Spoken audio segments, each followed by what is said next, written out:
Hey everybody, it's Dr. E. How are you? It's been a minute.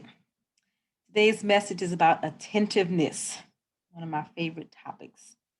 And it's my favorite topic because I appreciate when people are attentive to me. It irks me to no end when I know that someone's attention is divided between me and something else that they're doing.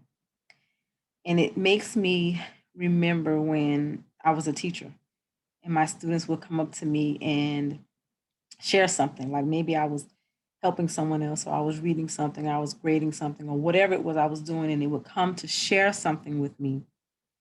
And if they started to talk to me and I wasn't giving them my full attention, they probably would have to repeat themselves because I wasn't fully listening to them. And so I learned to, I said, give me just a second. Let me finish this so that I can stop what I'm doing because I want to give you my full attention. I want to hear what you're saying. I want to process it. I want to be able to respond to you. And that's the cornerstone of building a relationship, giving undivided attention, because what it does is it communicates to the other person that what they're saying is valuable to you. Now, you hear a lot of people tell you that our most valuable possession, our most valuable commodity is our time, right? And so, we also have this false sense of multitasking. I can do multiple things at one time, but the reality is that you cannot. You can, but you're not going to do either one of them very well because you're not giving your full attention to them. So, one of the best ways that I found to develop relationships with my students is to be present for them, to be fully present, and when they talked to me, I was fully present. And when they submitted assignments, I was fully present. So I could have conversations with them later about things that they had put in, I was a writing teacher. I was a language arts teacher. And so they wrote a lot of things. And I could bring up things that they talked about in their writing in conversations that we had, which let them know she didn't just put a grade on that, like she really read it. And I tell people all the time, if I take the time to give it to you, I'm going to read it. Like I was telling the teacher today, my favorite part of doing the weekly newsletter is reading when they give each other shout outs, when teachers give each other shout outs, I get a shout out. That's cool. I love seeing them celebrate themselves. And so that's attention. Like if you ask a question, you listen to the answer. If you ask for someone to do something, then you actually look at it and you give feedback on it. Like it just shows your level of care. It shows that you value. And the opposite of that is that when you don't give people that full attention, then they might assume that you don't quite value them so much. And I was having a conversation with the other administrators at the school today about Lincoln, because I was talking to some second graders outside and they were playing with Pokemon cards. Like right now, McDonald's is giving out Pokemon cards in their Happy Meal, so lots of the kids have Pokemon cards. And I told the kids, I got a pack of Pokemon cards in my office, which I do because several years ago I had some second graders who loved Pokemon, and I would keep the cards in my office. And if they, had behaved well and, they earned time to come to my office, and we would play with the Pokemon cards.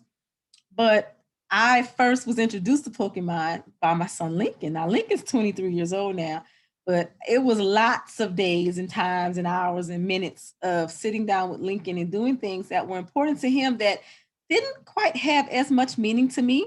Watching Power Rangers, watching Digimon, watching Pokemon, those types of things, but what was important was that I was spending time with Lincoln, and I would let him teach me about how, I Dragon Ball Z and Kamehameha, all of these things that Lincoln taught me, as a teacher, I was able to then impress my students with what I knew about all of these things because Lincoln taught me them.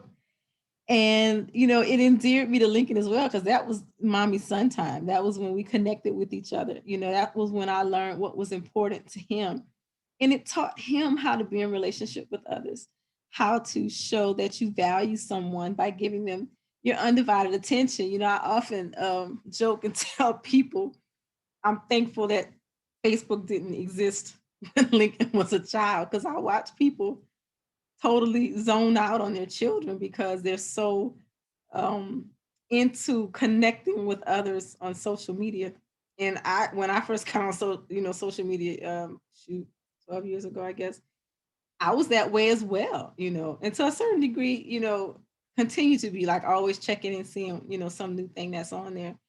And I'm thankful that I wasn't on Facebook when I was Lincoln's mom when he was younger, because I'm thankful that we had so much uninterrupted, undivided time. I believe that the closeness that we have now is attributed to the fact that I made time for him to listen to his stories, to listen to what happened at school. Like every day on the way home, we talked about what had happened in our day. To this day, as a 23-year-old, when I come home from work, he asks me, how was your day at work? And I ask him, how was, your day in class, or how was your day doing online tutoring, or whatever. That is a part of our routine, and that's attentiveness. And this week, I reflected on thoughtfulness, and one of the practices of thoughtfulness is paying, I think it's tender attention. But what that means is that when you give attention, it means that you're gifting someone your time.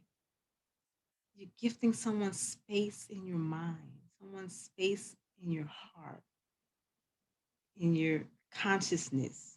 You're going to lock that experience in your consciousness. You'll be able to recall it up, and then you'll share a memory of that time together. And so, if you are wondering, how do I strengthen my relationships? How do I become more thoughtful? How do I become a better, whatever it is you're trying to be?